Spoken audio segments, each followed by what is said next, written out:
Mesdames, Messieurs, toute la technique de Zouk TV, bonjour. Aujourd'hui, grand jour pour les amoureux, Saint-Valentin. Donc à tous les amoureux, nous leur disons bonne fête d'amour, beaucoup d'amour. Amour, c'est pas coup de choc, c'est pas failli passer par la fenêtre là. Bon, vous avez raison, vous êtes sur Zouk TV. On va commencer notre émission, écouter pour comprendre. Et aujourd'hui, nous vous invitons à bien écouter pour bien comprendre. Et on a le grand plaisir de recevoir le parc régional naturel de Martinique. Donc, présidé par son vice-président, M. Dulembois. Merci d'avoir accepté favorablement à notre invitation. Et un administratif, M. VEA. Donc, pareil, merci d'avoir répondu favorablement à notre invitation. Merci pour l'invitation. Bienvenue chez Merci. vous. C'est le cas de le dire. Parc régional naturel, M. Dulembois. Un peu d'explication pour que le public puisse comprendre. Le parc naturel régional de la Martinique, c'est une institution qui a été créée en 1976 par des élus locaux pour la préservation et la valorisation des patrimoines de la Martinique, singulièrement les patrimoines naturels et culturels, et progressivement, chemin faisant, le patrimoine prenant un intérêt à la fois et surtout se déclinant, puisque c'est un concept qui se décline, le patrimoine. Eh bien, le parc s'est intéressé au patrimoine paysager, au patrimoine industriel, au patrimoine historique, industriel comme du Buc. Et la mission du parc, c'est cela. Et sa spécificité par rapport à ce que pourrait être, par exemple, un parc national, c'est qu'il est piloté, voulu et réalisé par des élus locaux. Et ce qu'on peut dire, c'est qu'aujourd'hui, le parc a, si vous voulez, un plan de vol, un plan qui est sa charte. Et la charte qui est, si vous voulez, remis, réalisée, réactualisée tous les 10-15 ans, témoigne à chaque fois d'une volonté de ces élus de proroger l'action qui est menée. Donc, il y a la création en 1976, mais de 1976 à maintenant, la charte a été révisée pour proroger l'action et la légitimité à la fois politique et de l'action du parc dans le territoire. C'est une instance politique oui. Sous le contrôle de la CTM.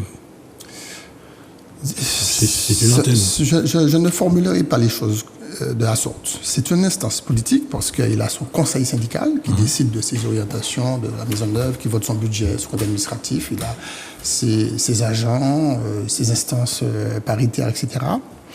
Mais sa configuration, puisque c'est une instance qui est formée d'élus avec plusieurs, je dirais, contingents, un contingent municipal, un contingent intercommunal, un contingent supracommunal, avec le département et la région devenus CTM. Et le principal financeur, c'est la collectivité territoriale de Martinique en investissement et en fonctionnement. Donc dès lors, ça crée ce qu'on appelle un cordon financier ombilical.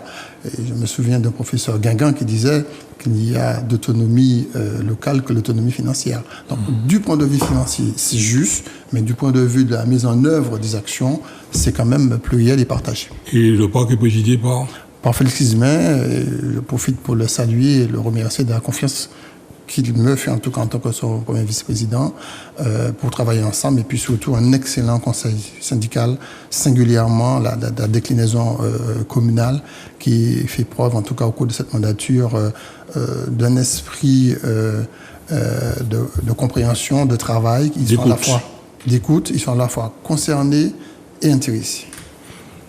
Monsieur Veilleur, administrativement, vous êtes à quel poste? Alors, je suis directeur des grands projets au parc naturel régional de la Martinique.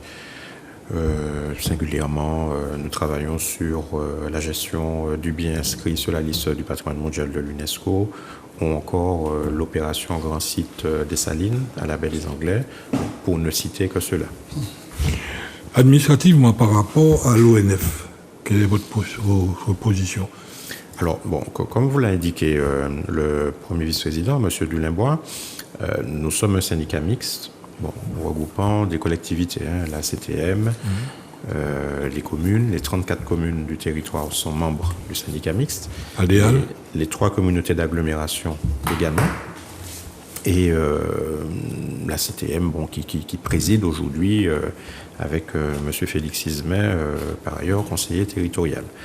Les relations que nous avons avec l'ONF sont des relations partenariales. L'ONF intervient dans le cadre de ses prérogatives, j'ai envie de dire, au titre du régime forestier.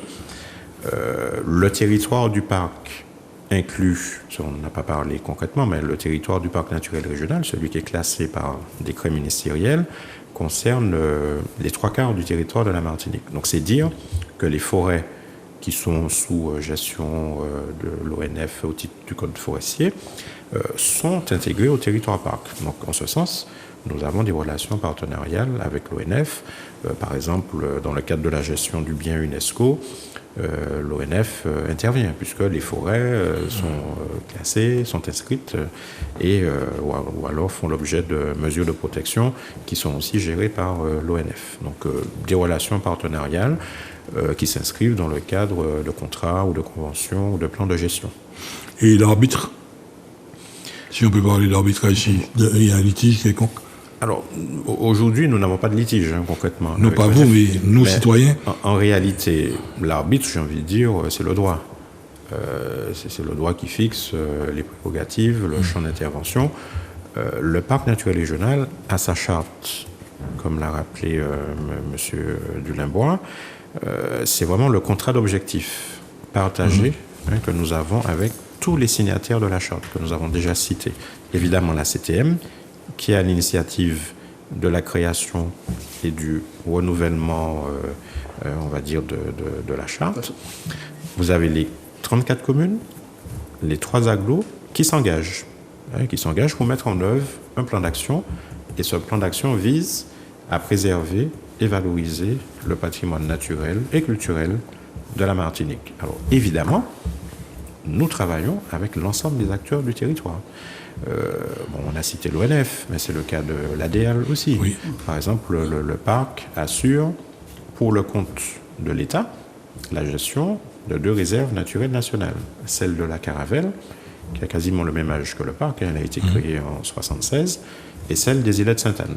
Donc l'État nous confie la mission, confie au parc la mission de gérer ces espaces naturels protégés.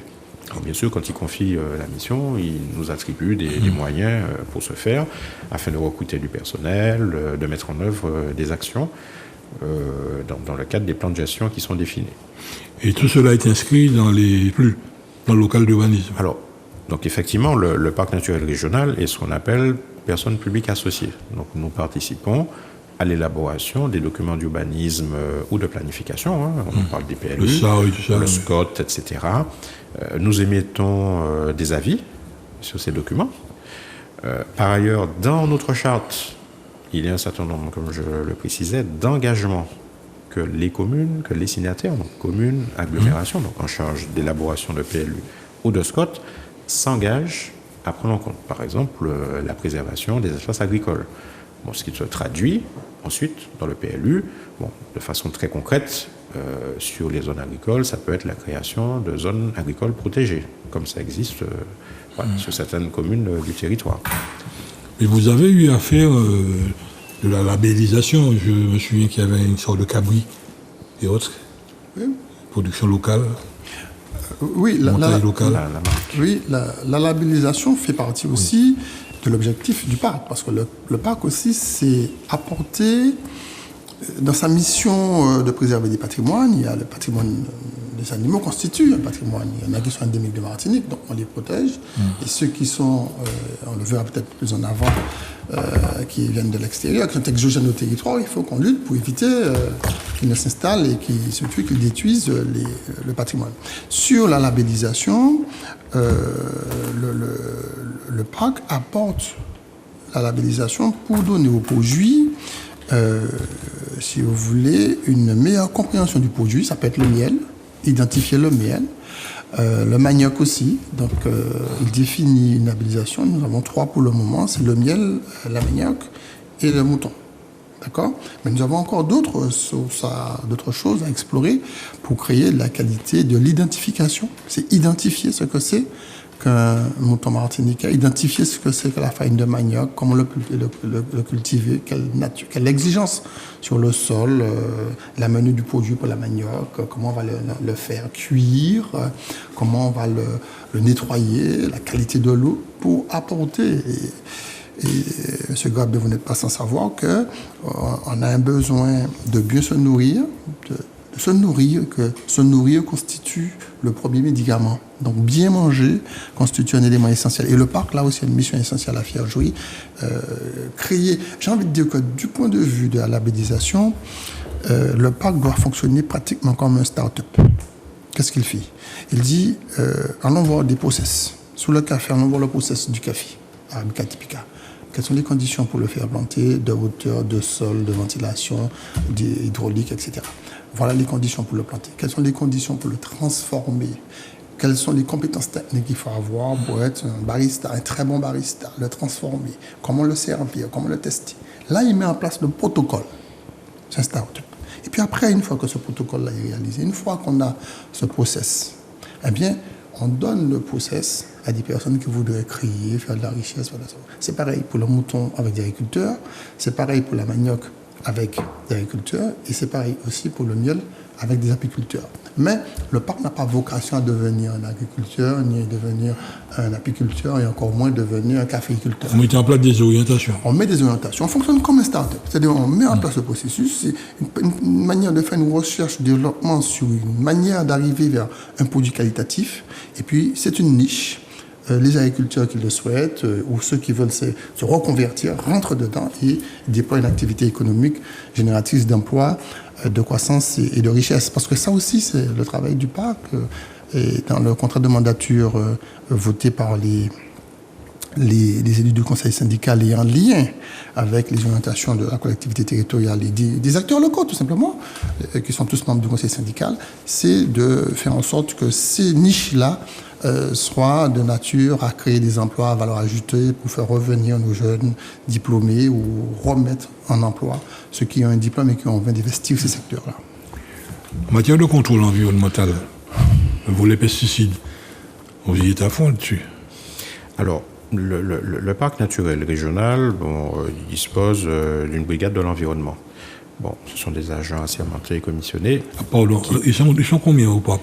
Une dizaine. Une dizaine. C'est une dizaine qui interviennent effectivement prioritairement sur les espaces protégés qui nous sont confiés en gestion. Donc, je vous citais les réserves naturelles nationales de la Caravelle ou celle des Îles Sainte-Anne. Nous avons aussi la réserve territoriale Albert Falco du Prêcheur, la première réserve marine du territoire. Alors, en matière de contrôle sur les pesticides, nous n'avons pas de prérogatives. En revanche, comme le précisait M. Delimbois, nous incitons nos partenaires, effectivement, à mettre en œuvre des process en matière d'agriculture durable. Donc, on a cité les marques, l'agneau, le manioc, l'apiculture, mais dans le cadre de l'élaboration des documents d'urbanisme, c'est ce que nous véhiculons aussi. Une alimentation saine, c'est ce que nous cherchons à faire et nous le faisons à travers les différentes missions que nous avons. Nous avons une mission en matière d'éducation à l'environnement, l'éducation au développement durable. Donc effectivement, nous intervenons donc chaque année un catalogue d'éducation à l'environnement qui est transmis à l'ensemble des établissements scolaires où nous véhiculons des bonnes pratiques en matière de préservation de l'environnement, d'amélioration des connaissances, mais aussi sur l'alimentation saine ou encore l'immobilité douce ou des comportements qui conviennent aujourd'hui, compte tenu des éléments qui sont à notre connaissance, que nous véhiculons auprès de la population. Oui, parce que cette absence, je dirais, de contrôle de maîtrise de la chose fait que là, par exemple, quand je regarde votre document, nous voyons par exemple les oursins qui, noirs ou blancs, ont disparu pratiquement. Oui. Et à un moment donné, l'État disait que c'était de la surpêche. Et quand nous avons posé la question à savoir est-ce que nous consommons les oursins noirs, réponse négative, non, on ne consomme pas ça. Oui. Donc c'était simplement lié à cette pollution tellurique qui arrivait en mer. Ça fait Là-dessus, nous disparaître n'avons pas, l'espèce. oui, nous n'avons pas de mission de contrôle sur l'alimentation. Mais vous avez quand même un regard, vous avez quand même une possibilité d'alerter de...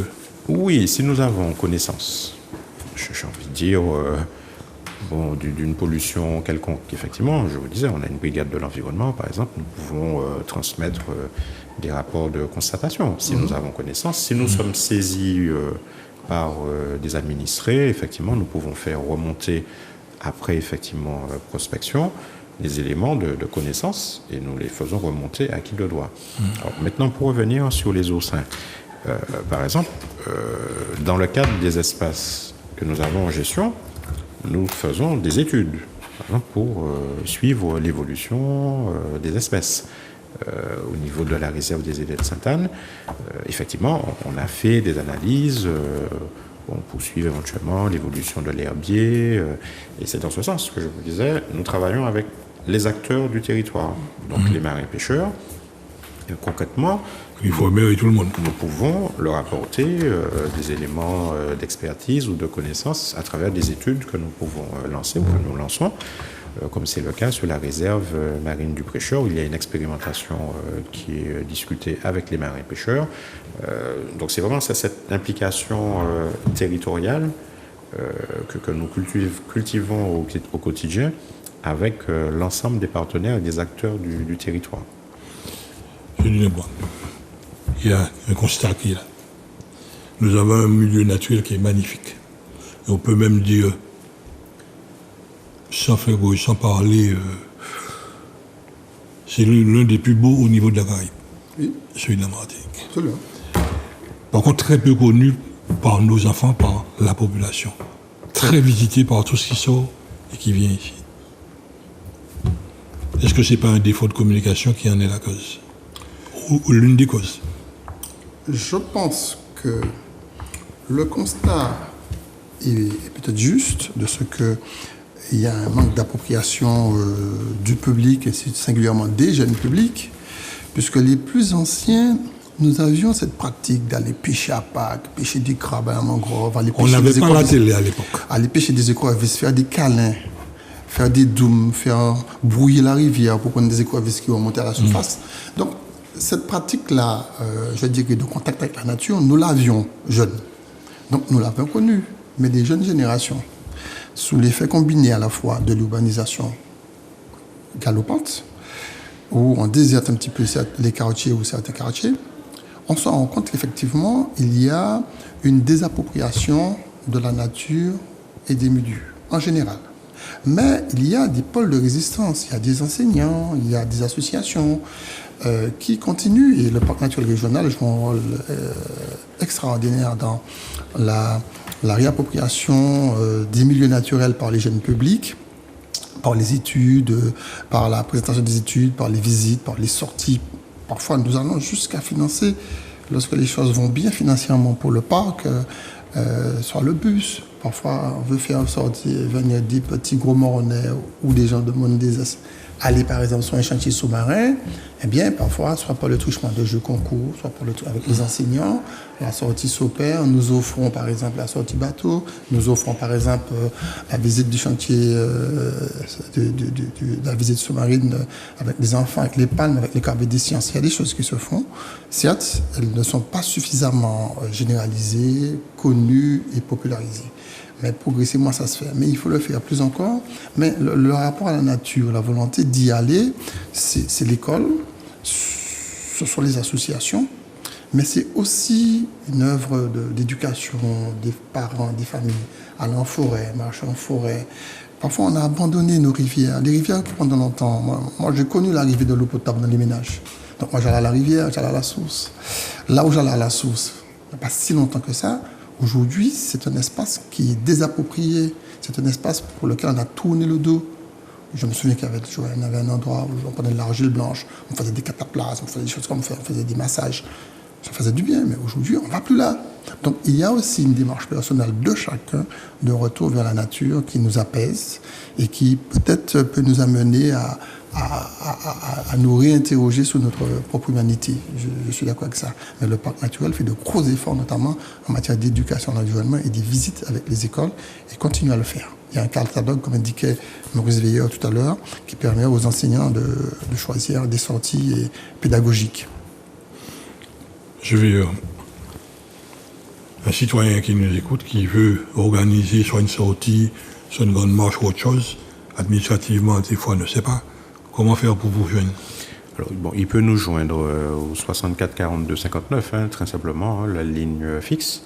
64 42 59, c'est 05 96. Sinon, le 64 45 deux fois, c'est le numéro de la direction de l'animation. Nous avons un site internet également, le site internet du parc naturel régional, qui permet de rappeler, de présenter le parc, de présenter les activités et surtout les animations que nous proposons pour tout public. On parle beaucoup des scolaires, puisqu'il y a ce catalogue spécifique qui est élaboré à l'attention du jeune public, des scolaires, mais scolaires de tout niveau. On travaille y compris avec... de la maternelle comme vous direz l'autre, à cours d'adulte. Voilà, on travaille avec des étudiants également de l'Université des Antilles, singulièrement le campus de Schellcher. Nous avons aussi un programme d'animation à l'attention de Monsieur Tout-le-Monde.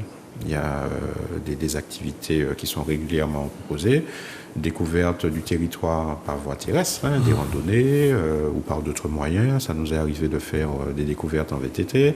Vous avez aussi des balades nautiques qui permettent effectivement peut-être de voir le pays autrement, de prendre un peu de recul, voir la montagne Pelée au large du Prêcheur, se rapprocher de l'île et la Perle. Ce sont autant d'activités que nous proposons. Par exemple, la grotte aux chauves-souris. Ce sont des mammifères indigènes de la Martinique, concrètement, que nous faisons découvrir. On montre où il se trouve, la fameuse grotte aux chauves-souris, près des Anzarlais. Pour ça, il faut partir en bateau. Il y a la richesse du milieu sous-marin aussi. Alors, pour revenir sur ce que vous disiez, je suis quand même... j'ai envie de dire, moins pessimiste. Non, c'est pas une question. Non, je constate. Oui, je constate que nous faisons. Je précise parce que chaque fois, je suis toujours étonné, chaque fois que l'on accueille du public et qu'on leur fait découvrir finalement le patrimoine de la Martinique, ils ont envie d'y retourner, ils ont envie d'en savoir plus. Et même le jeune public, je vous dis, on fait des fois des activités avec eux. Je vous dis, il faut leur dire, c'est l'heure de la fin, il faut rentrer, parce que ça intéresse en réalité. Et c'est ça qui nous motive au quotidien pour proposer ces activités pédagogiques. Chaque fois que l'on a la possibilité de faire connaître au jeune public, finalement, les espèces, on parlait du sentier sous-marin aux Anzarlais, qui est à 10 mètres. Le rocher du diamant, par exemple. Oui, beaucoup ne sont pas allés dessus. Oui, un sentier sous-marin à 10 mètres de la plage, à peine. Ouais. Les enfants, quand ils y vont, ils sont émerveillés. Ils découvrent, ils voient les espèces, la diversité des poissons, les éponges, les coraux, tortues, etc. Vous avez la vie faune avec les oiseaux qui viennent. Et ils sont émerveillés et ils veulent connaître. Vous faites les sessions en classe, ça les intéresse. Donc, c'est tout cela qui nous anime, que nous proposons avec les moyens qui sont à notre disposition. Parce que en matière d'éducation à l'environnement, le chiffre clé, c'est à peu près 10 000 scolaires. La cible que nous avons sur une année, entre 8 et 10 000 à peu près. Et vous êtes très documenté, donc il n'y a pas mal de raison. Alors, c'est vrai que nous avons cette mission d'amélioration des connaissances en matière scientifique, notamment, mais aussi culturelle, que nous faisons. Donc, on élabore des atlas qui permettent de découvrir les taxons, les espèces. On a élaboré l'atlas des reptiles et amphibiens, l'atlas des paysages de la Martinique, qui permet de présenter la diversité des paysages martiniquais. Des espèces envahissantes et autres. Tout à fait. Nous avons une brigade, qui lutte contre les espèces exotiques envahissantes. Voilà, ils vont concrètement arracher des végétaux, etc., lutter contre la prolifération de l'iguane vert, les mangoustes, les rats, ça on le fait. Effectivement, nous devons prioriser nos interventions. Et nous accompagnons aussi nos partenaires, les communes, à mettre en place ces actions. Donc, autant j'ai envie de dire, de synergie au bénéfice du patrimoine naturel et culturel de la Martinique. Et Tout ça est bien budgété. bien budgété, c'est beaucoup dire. En tout cas, la volonté y est. Chaque fois que les moyens financiers sont présents, nous nous faisons fort de mettre en place les actions, singulièrement les actions en direction des espèces animales et végétales qui sont envahissantes. Et l'idée qui germe progressivement, c'est de dire que la mise en œuvre de la charte du parc naturel régional n'est pas l'affaire que du parc naturel régional. C'est une appropriation collective et commune. C'est l'œuvre de tout un chacun. L'ensemble de ceux qui participent à l'élaboration de la charte ont vocation, et une fois qu'elle a été adoptée par tous, parce que la procédure intègre l'ensemble des personnes publiques associées, et sollicite même une délibération de la collectivité sans laquelle il ne saurait y avoir de parc, qui est la collectivité territoriale de Martinique. Donc une fois que la charte est élaborée, elle existe, c'est une œuvre commune de la mettre en œuvre. Donc l'idée, ce serait de trouver, là nous avons de l'expertise, notamment en matière de lutte contre les espèces naturelles envahissantes, un vrai sujet à la Martinique pour protéger nos milieux, c'est de pouvoir mettre en place une formation avec le CNFPT, on verra bien, voir dans quelle mesure on peut faire disséminer dans le territoire à travers les formations, notamment avec les communes, de lutte, de capture, et d'arrachage, de destruction, à la fois pour les espaces naturels et végétales et animales de ces espèces envahissantes. Et pour revenir à l'éducation à l'environnement et à la réappropriation des milieux, de l'ensemble des milieux, que ce soit la mangrove, les rivières, les laits, le littoral, la montagne. Quand nous faisons ces stages que font les encadrants et les cadres du parc avec les élèves, l'idée c'est qu'après l'enfant soit véhicule. Moi j'ai fait ça à l'école avec mon enseignant, on a été aux parents et puis faire en sorte que ça suscite une volonté familiale d'embrayer le pas après, d'aller plus loin, d'aller visiter la forêt. De créer des vocations. D'une part des vocations, mais aussi de créer une émulation familiale vers ces choses-là. Et dernière chose, l'éducation à l'environnement, je vais le dire quand même, plus on se prend tout, mieux ça vaut. La sensibilisation à l'environnement, à la protection, à cet amour atavique que l'on doit avoir. Il faut se prendre avant 14 ans, avant 12 ans, pour que l'enfant soit bien, à mon avis, irrigué et vraiment pénétré par cette idée-là. Alors, il y a une chose qui me revient. Aujourd'hui, donc, comme je dis, c'est le 14 février. Beaucoup de fleurs vont circuler, beaucoup de roses et autres. Et en allant regarder sur la dernière étude de Que Choisir, on découvre qu'en fait, les roses, ce sont les plus polluées actuellement. Et c'est un dégât énorme en matière environnementale. D'où l'intérêt d'utiliser les fleurs endogènes, les fleurs de chez nous. Vous voulez offrir des fleurs à votre Dulcinée, à votre Suélène, prendre des fleurs d'ici. J'ai envie de dire, à plus d'un titre. Nos roses sont aussi jolies, les autres fleurs que nous avons dans le paysage sont magnifiques, nous avons des variétés extraordinaires de coquelicot. Moi-même, je les cultive, j'ai une haie végétale que je nourris, qui me passionne, qui me détend, où j'ai une pluralité de fleurs locales. Elles sont aussi jolies que les autres qui viennent de l'extérieur, d'une part. D'autre part, il y a des produits de conservation pour les fleurs qui arrivent ici. Vous voyez que quand les fleurs arrivent ici, faites l'expérience, vous allez voir, emmener, si vous allez dans une fête où il y a beaucoup de fleurs, vous emmenez une chez vous, vous allez voir que ça va rester une semaine. C'est pas possible, 2 semaines. Donc le caractère éphémère, ce qui fait à la fois la beauté mais aussi la finitude de la fleur, eh bien, vous l'observez tout de suite. Et puis, lorsque vous mettez dans l'intérieur, ça fait des dégâts sur la santé. Mais ce que je voulais dire, c'est qu'il y a aussi un coût du circuit long de la commercialisation de la fleur qui peut sortir des Pays-Bas. Du Kenya ou d'ailleurs. Je venais pour le dire, il y a des fleurs qui sortent du Kenya, en passant par les Pays-Bas, qui retournent en France et qui traversent l'Atlantique pour arriver ici. Donc ça doit créer aussi chez nous une responsabilité sociétale et une responsabilité au niveau mondial du réchauffement climatique et du coût environnemental d'une rose quand elle arrive à la Saint-Valentin, même s'il y a beaucoup de bonheur et d'amour de l'offrir. Mais derrière, il y a un coût écologique. Et dans ces roses, en dehors de cette beauté, c'est une belle fleur. Il y a le côté épineux. Et c'est ça l'autre danger. C'est vrai qu'il y a l'étude dit que les fleurs peuvent aussi polluer. Mais nous savons très bien qu'il y a une analyse à mener de nos intérieurs. Et là, on glisse légèrement de la problématique qui nous concerne du parc naturel régional. Les intérieurs, la peinture, les meubles, Oui. les tissus des meubles. Tous ces polluants. Qui sortent de très loin, qui ont trempé dans de l'encre, dans des produits chimiques. Mais c'est vrai pour la fleur, mais c'est vrai aussi pour toute une série de produits. Je pense notamment à des produits de peinture, même les produits dits aseptisants, parfois nous font beaucoup de mal. Donc il faut qu'on reste un petit peu dans l'orthodoxie de ce que faisaient nos parents, c'est-à-dire ouvrir les persiennes et puis faire la ventilation naturelle. Donc revenir un petit peu à ça, ça fait partie aussi de notre mission, mais de notre responsabilité simplement de parents. Oui, mais surtout sortir de cette logique de menuiserie européenne, les carreaux de verre, revenir à nos persiennes pour ventiler une maison. Et beaucoup de personnes oublient qu'il faille ventiler une maison. Une maison doit être ventilée en permanence. Et, tout à fait. Oui, ben, l'exemple des fleurs, c'est un exemple très, très intéressant. Voilà.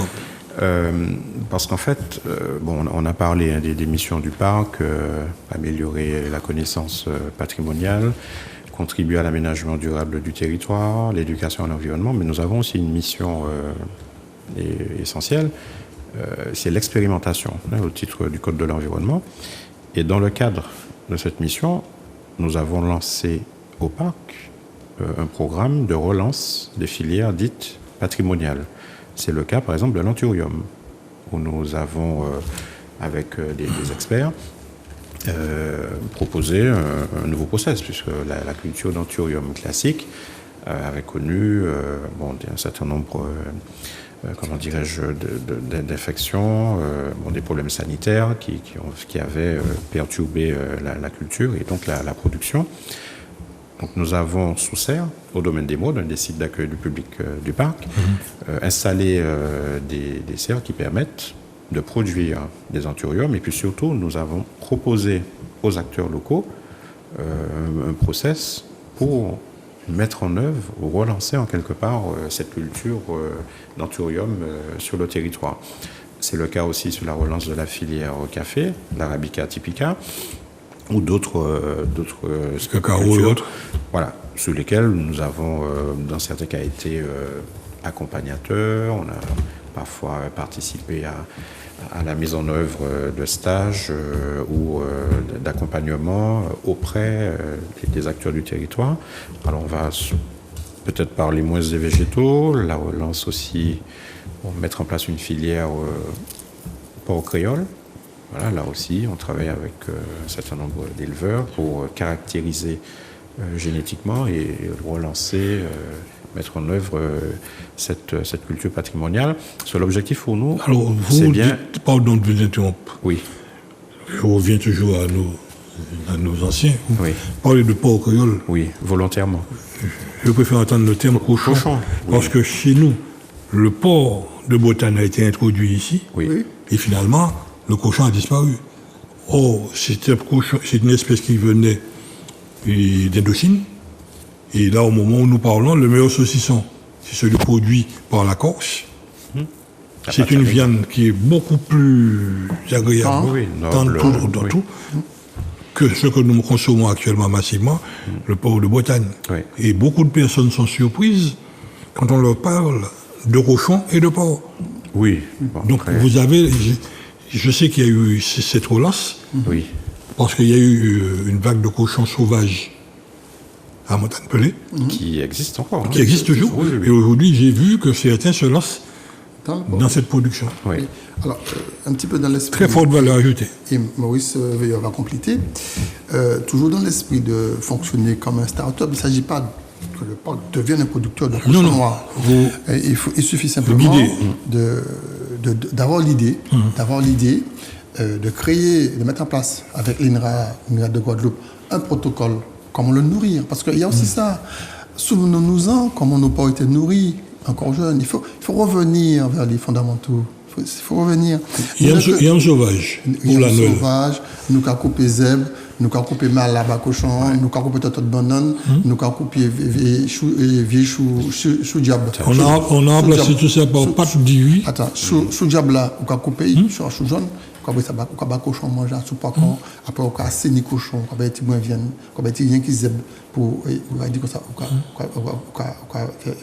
mettre le cochon pour ce cochon. Donc c'est ça sur quoi on veut revenir et avec le cochon noir. Le cochon noir que nous avons le cochon contre la maladie. À l'époque, on l'appelait cochon planche. Oui, cochon planche. C'est le cochon ibérique. Hein. C'est le cochon ibérique qui est parti des bateaux jadis des marins, des flibustiers, de tous ceux qui ont conquis les voyageurs. Et ils partaient parce qu'ils prenaient des cochons pour manger. Ils avaient faim. Hein. Il n'y avait pas toujours des conserves dans les bateaux. Donc, ils voyageaient avec de même des Amérindiens qui sortaient du bassin de l'Orinoco, quand ils montaient vers nos terres, ils se déplaçaient avec des iguanes, de la viande pour manger. Donc, dès lors, c'est arrivé sur nos territoires. C'est très bien. Donc, ils deviennent, en quelque sorte, par le temps, j'ai envie de dire, natifs de la Martinique, endémique de Martinique. La question est de savoir comment le faire, le récupérer, l'identifier, et puis après le nourrir, le commercialiser et le transformer. Ça, les Corses le font très bien. Moi, j'ai vu faire, c'est extraordinaire.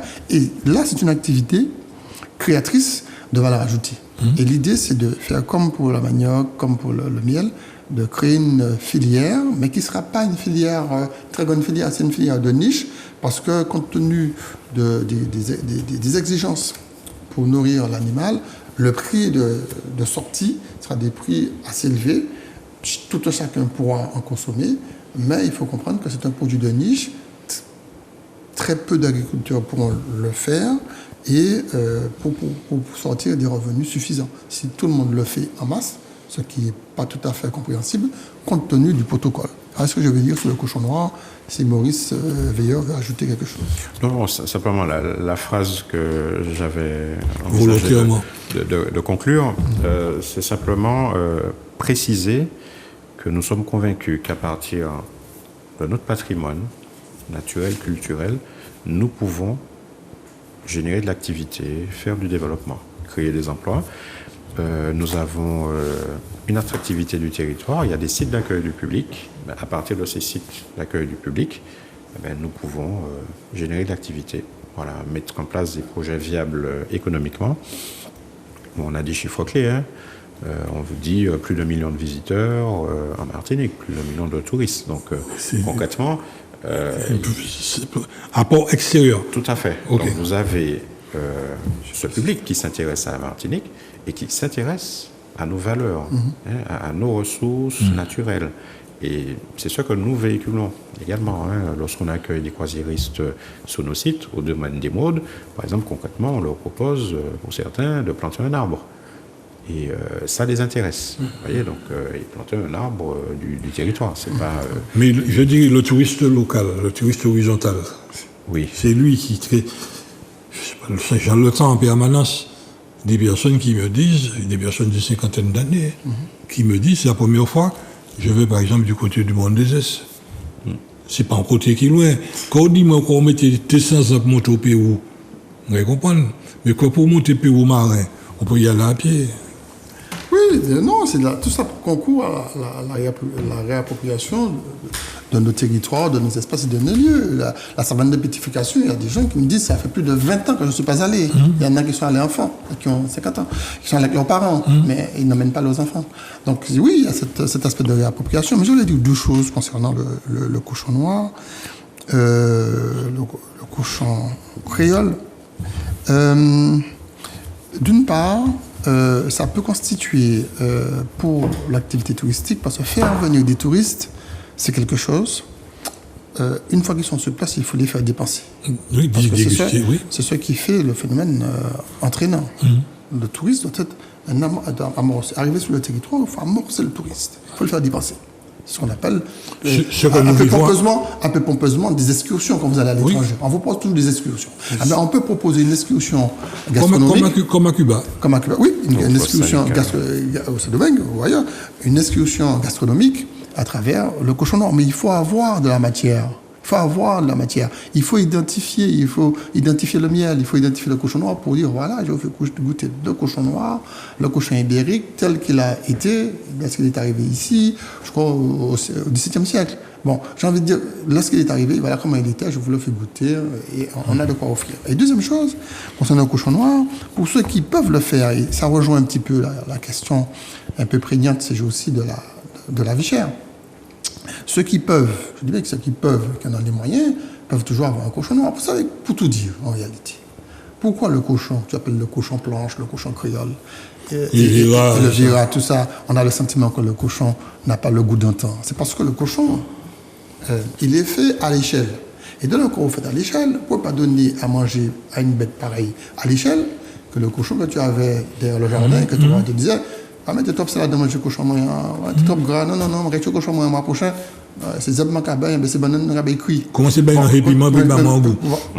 Donc, tu sais de quoi tu parles. Donc, tu vois bien que si, dans le cadre de la vie chère, tout un chacun peut avoir son petit cochon, ceux qui le peuvent et qui le souhaitent, puisque la législation permet d'avoir au moins, d'après que je crois comprendre, un abattage annuel. À la condition pour mieux que ça se fasse à l'abattoir départemental. Au moins un abattage. Oui. Donc, ceux qui peuvent le faire, ça permettrait d'avoir de la viande de qualité à l'échelle de la famille. On a de bons moyens de conservation en ce moment, et que les moyens de conservation que nous détenons, ce n'est pas que pour mettre des produits issus des centres commerciaux, mais aussi nos propres produits.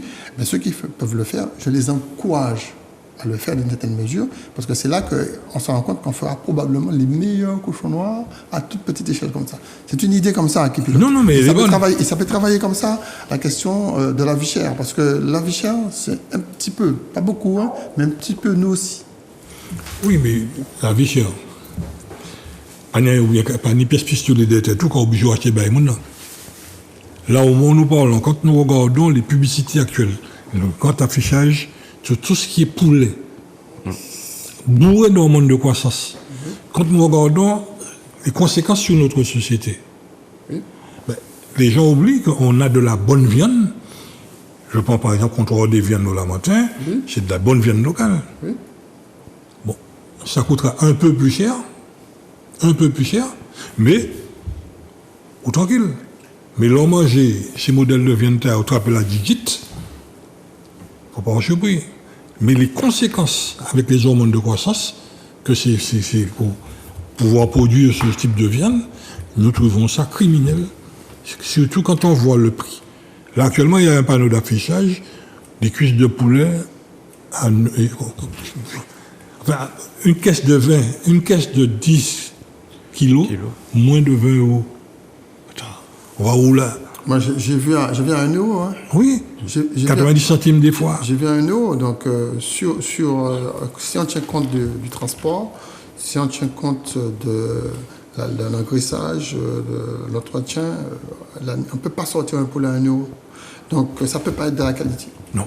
Cela dit, il faut accompagner nos concitoyens, nos compatriotes, pour éviter, parce que souvent les gens qui achètent le poulet à 1 €, c'est qu'ils sont sous l'empire de la nécessité d'achat à 1 €. Donc il ne faut pas stigmatiser, mais accompagner, aider à pouvoir se nourrir convenablement. Et je dis que cela peut passer par une production propre, ça peut passer aussi par un accompagnement, mais en tout état de cause, il faut qu'il y ait une déontologie de ceux qui font entrer ces aliments-là chez nous. La déontologie de la poche. Faire venir du poulet d'Ukraine alors qu'en Europe c'est interdit. C'est une ignominie. Aujourd'hui, c'est même pas le fait du fait de cette distance, c'est le fait de la qualité de cette viande d'Ukraine qu'on n'utilise pas au niveau national, au niveau européen, et puis qu'on bombarde sur l'Afrique et les Antilles et l'outre-mer. Et là encore, celui qui, déontologie de la poche, ce qui l'intéresse, c'est de voir monter son compteur. Hein. Ouais. Peut-être qu'il faudrait communiquer un petit peu plus, mais nous avons une commission qui s'appelle Alimentation saine et durable, pour laquelle on travaille en élite, et pour pouvoir juguler les éléments factuels que tu mets en évidence là, ce matin, autour des viandes qui sont de la cochonnerie. La cochonnerie qu'on fait entrer chez nous et qu'on consomme. Et ceux qui le consomment sous l'empire de la nécessité. C'est valoriser plus encore protéger les terres agricoles existantes, les valoriser, puisqu'il y a des jeunes qui sont dans des lycées agricoles, les aider à s'installer, et puis surtout développer le plus possible et trouver un protocole pour l'agroforesterie. Et nous avons là-dessus un chantier ouvert pour tenter de comprendre à travers une étude comment faire pour valoriser le foncier naturel à travers la mise en culture de spéculation idoine dans quelles conditions, quelle superficie, est-ce qu'on peut avoir une superficie fiable, l'étude est en cours et ça peut apporter des éléments de solution. Mais c'est vrai que nous avons un gros problème d'ailleurs qu'on observe d'ailleurs sur nos profils d'alimentation. Bon, c'est un programme qui est mis en place par la CTM, qui est présidé par Nickel Moroz. Bon, on va bientôt faire venir sur le plateau pour qu'il nous dise les évolutions. Très bien. Mais enfin, il est urgent pour le Martiniquais de bien comprendre qu'il a intérêt à bien manger. Il a intérêt à bien manger. C'est le premier médicament. Oui. C'est le premier médicament. Non, Mais bon, c'est dans ce sens que nous accompagnons les acteurs. On a parlé des marques, agneau, miel, manioc. Nous avons aussi des implications sur les plantes médicinales. Par exemple, au domaine des modes, nous organisons avec Emmanuel Nossin les ateliers alcoolature, que les gens apprennent à... Voilà, ils préparent leurs alcoolatures à partir des plantes médicinales que nous avons de notre pharmacopée. Et nous incitons les communes à mettre en place ce qu'on appelle des plantothèques d'urgence. Il faut avoir à proximité, pour si jamais en cours et vini, des plantes médicinales, basilic, citronnelle, tout ce qu'on connaît. Et c'est ça que nous véhiculons. Nous avons des ouvrages aussi qui sont à disposition des enseignants, des scolaires, du grand public, pour rappeler que nous avons ces ressources. à propos d'ouvrages. Et juste, j'ai envie aussi de parler des champignons. Oui. Nous avons aussi un programme pour développer une filière de champignons martiniquais. À propos d'ouvrages, nous pensons que politiquement, il serait intéressant de faire tout un programme d'information sur les conséquences de la consommation des titiris. Des titiris? Oui. Nous partons ça bien, nous mangeons des titiris. Comme cela, c'est que je bonus. Mais maintenant, on sait que ce sont des larves de poisson, ce sont des bébés de poisson. Et 1 kilo de titiri que nous avons consommé en Accra, quelle que soit la forme de plat, c'est plus de 20 tonnes de poissons que nous avons retirés de la mer dans notre visage. Alors, est-ce que ce ne serait pas l'un des moments pour qu'on puisse faire un vrai programme pour préserver nos espèces, les poissons, pour qu'on revienne à l'époque où on pouvait pêcher facilement? Aujourd'hui, les pêcheurs se plaignent par des poissons, mais on va répéter. Oui, je suis assez d'accord, mais ça ne sera pas du jour au lendemain, parce que le poids des habitudes, ça prendra un certain temps. surtout ça concerne de la culture, habitude culture, et surtout il s'agit de gastronomie. Donc, je me souviens par exemple, petit, il y avait toujours au fond des bateaux. C'était le mardi et le vendredi, le jour du poisson. Et moi j'habite les quartiers ruraux du Robert.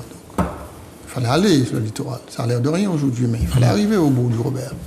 Et les rares fois que je suis allé, je voyais toujours de la viande de tortue, une viande bien rouge, saignante au fond du bateau, que je ne comprenais pas. Je dis, mais comment dans un bateau de pêche il y a de la viande?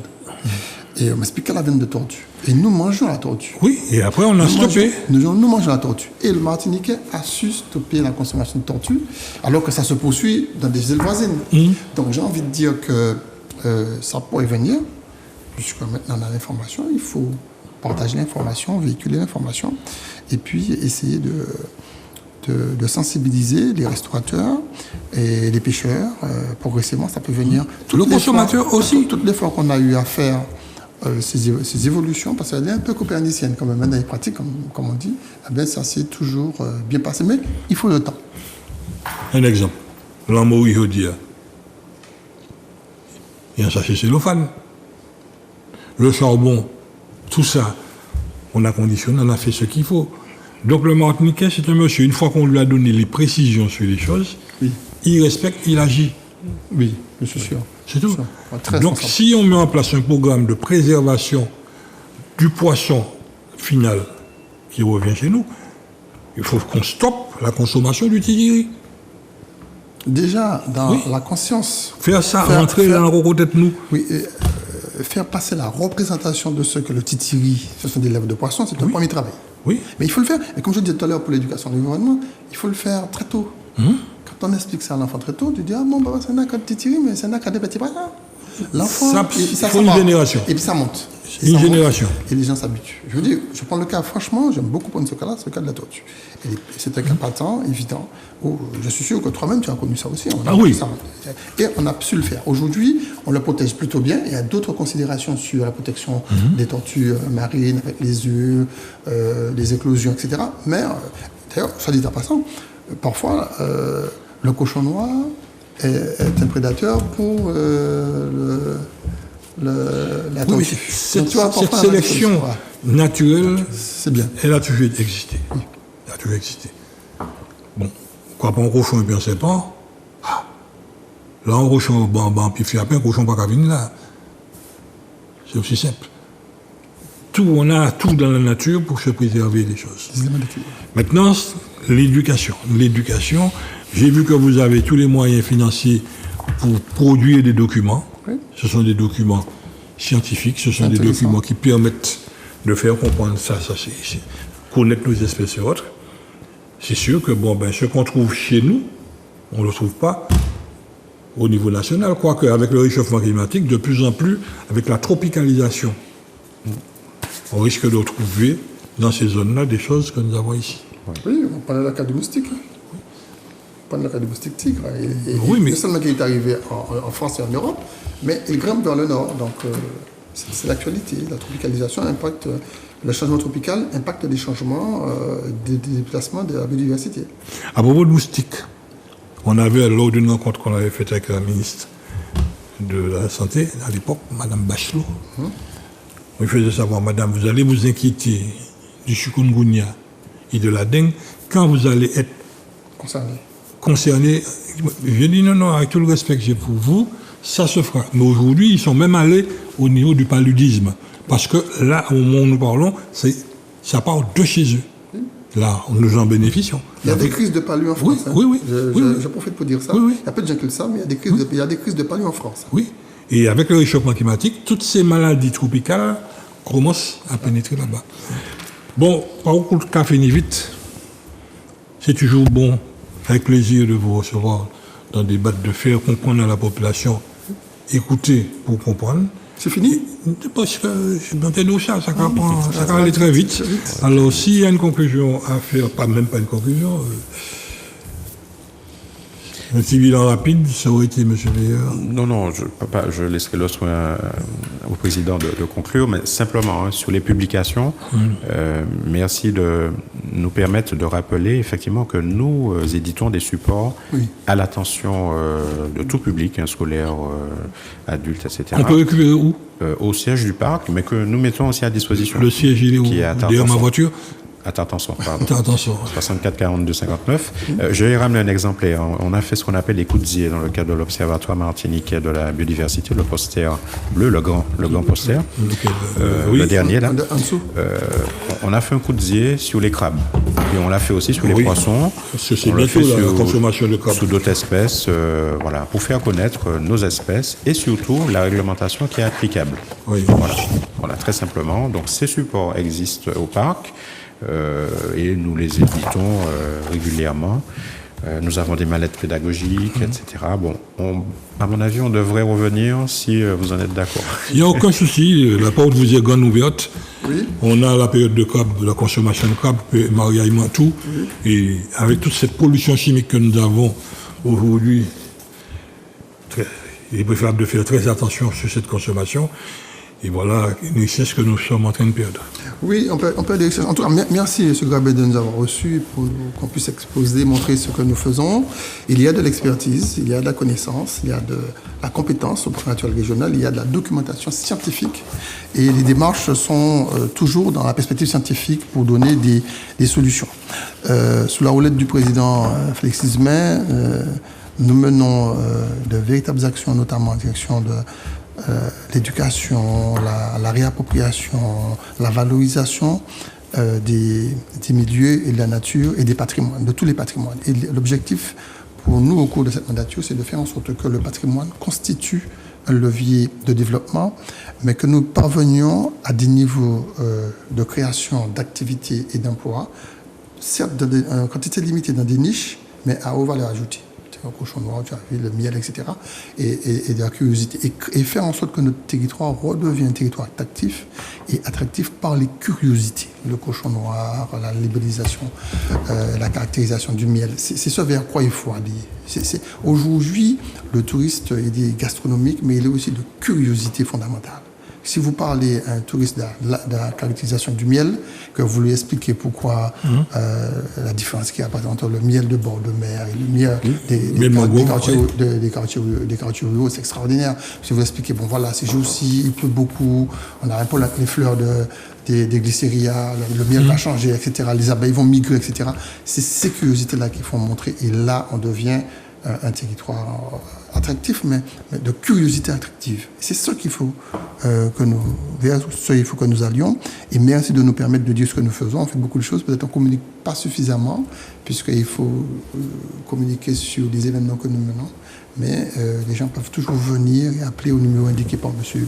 Veilleur pour voir ce que le parc fait pour ses communes, pour son EPCI et pour sa collectivité territoriale, sous la roulette du président du PCE et du président de l'Assemblée, puisque j'aimerais rappeler quand même que c'est sur une maîtrise d'ouvrage déléguée par la CTM que nous avons obtenu le classement patrimoine mondial de l'UNESCO. En tout cas, merci d'avoir répondu favorablement à notre invitation. Faire comprendre aux téléspectateurs de ZOC TV qu'il faut écouter pour comprendre et qu'il est urgent de se réapproprier de notre patrimoine. Merci encore, à très bientôt. Merci.